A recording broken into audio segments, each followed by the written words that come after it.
Bienvenue dans ce nouveau tuto dans lequel vous allez apprendre à tracer les hauteurs d'un triangle et dans lequel vous allez découvrir ce que sont donc les hauteurs d'un triangle. Alors je vous laisse lire d'abord la définition qui va apparaître sous vos yeux. Cette définition, il faudra faire pause et il faudra la recopier dans vos cahiers comme je l'ai demandé dans le plan de travail que vous avez eu par mail. Alors voici la définition qui s'affiche. Faites pause quand vous la voyez, recopiez, étudiez-la bien et recopiez-la dans vos cahiers et ensuite on va expliquer ce dont il s'agit.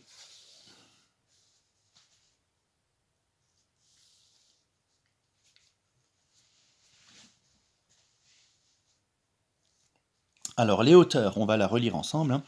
Les hauteurs d'un triangle sont des droites. Donc déjà, la première chose à retenir, c'est qu'il s'agit de droites. Ensuite, qu'est-ce qu'elles ont de spécial, ces droites? Eh bien, elles doivent passer par un sommet du triangle. Ça, c'est la deuxième chose à retenir. Donc la hauteur, elle passe par le sommet. Des sommets, il y en a 3. Le premier, le deuxième, le troisième. Et donc des hauteurs, il y en aura forcément aussi 3. Donc la hauteur, c'est une droite. Elle passe par le sommet. Et qu'est-ce qu'elle est encore? Elle est perpendiculaire au côté opposé. Ça veut dire au côté qui se trouve en face. Alors prenons le sommet numéro 1 ici. Ici, j'ai effectivement ce sommet-là, et le côté opposé, il est en face. Le côté opposé à ce sommet-là, il est en face. Donc je vais faire une droite qui passe par le sommet, elle passe par ce sommet, et elle est perpendiculaire, elle fait un angle droit avec le côté opposé. Voici donc une première hauteur qui passe par ce sommet. Elle passe par le sommet, bien sûr, je peux prolonger plus haut et plus bas. Elle passe par ce sommet et elle est perpendiculaire au côté opposé. Première hauteur. Deuxième hauteur, elle va passer par ce sommet-là et elle va être perpendiculaire au côté opposé. Alors pareil, je fais un angle droit. Voici la hauteur, c'est une droite. Elle passe par le sommet là et elle vient faire un angle droit ici avec le côté en face de ce sommet, avec le côté opposé. Bien sûr, je peux là aussi prolonger. Troisième hauteur, elle passe par le sommet, le troisième et le dernier sommet, et elle va faire avec un angle droit avec le côté qui est en face, le côté opposé. Donc l'angle droit, il est là, de mon équerre. Je fais l'angle droit avec le côté opposé, et elle passe ici par le sommet. Donc voilà ma hauteur, qui passe, c'est une droite, je suis en train de tracer une droite là, elle passe par le sommet ici, et elle vient faire un angle droit avec le côté opposé. Voilà les 3 hauteurs de ce triangle. Pour le moment, je ne vous dis pas à quoi elles vont servir, je peux juste vous promettre que nous allons découvrir très bientôt leur utilité.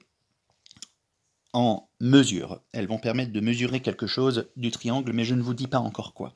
Pour le moment, il faut juste apprendre à les tracer. Alors, quel que soit le triangle, il peut y avoir autant de hauteurs qu'il y a de triangles. Alors, je vous fais un exemple. Ça, c'était un triangle qui n'était pas quelconque. On peut avoir effectivement un triangle quelconque. Ici, par exemple, on a un triangle ABC. Donc, on vous demande de tracer un triangle ABC. On vous donne les dimensions avec AB qui fait 9 cm, AC qui fait 4 cm, et puis BC qui fait 7 cm. J'ai pas déclenché?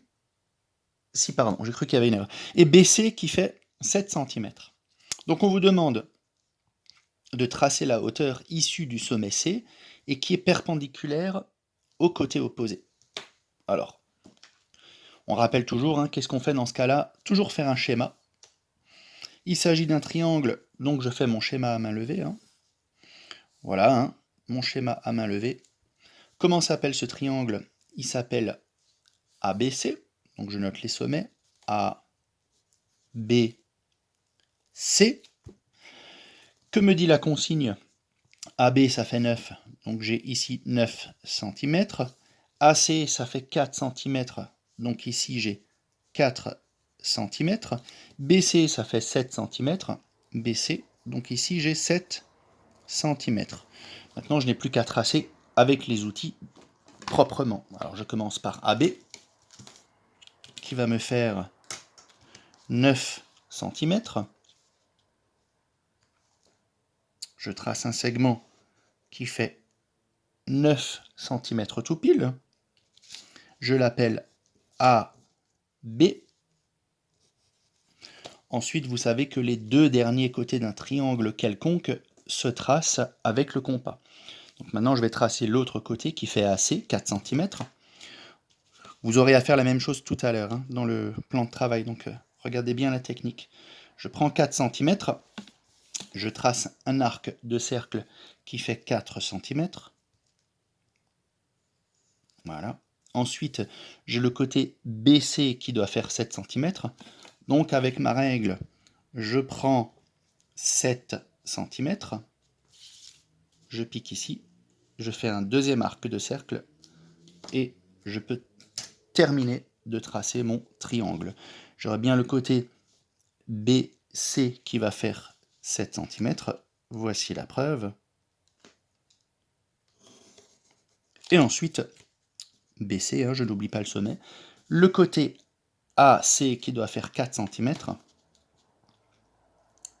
Et ici, il fait aussi 4 cm. Voilà. Ensuite, que me demande la consigne? De tracer la hauteur issue du sommet C. Si elle est issue du sommet C, ça veut dire qu'elle passe par le sommet C, et qui est donc perpendiculaire au côté opposé. Je vous laisse réfléchir. Quel est le côté opposé au sommet C? Il s'agit bien sûr du côté AB. Le côté opposé au sommet C, c'est le côté AB, le segment AB. Donc je prends mon équerre, je fais une droite, puisque c'est une hauteur, une droite qui doit passer par ce sommet-là, et qui doit être perpendiculaire, autrement dit faire un angle droit avec le côté opposé qui est en face du sommet.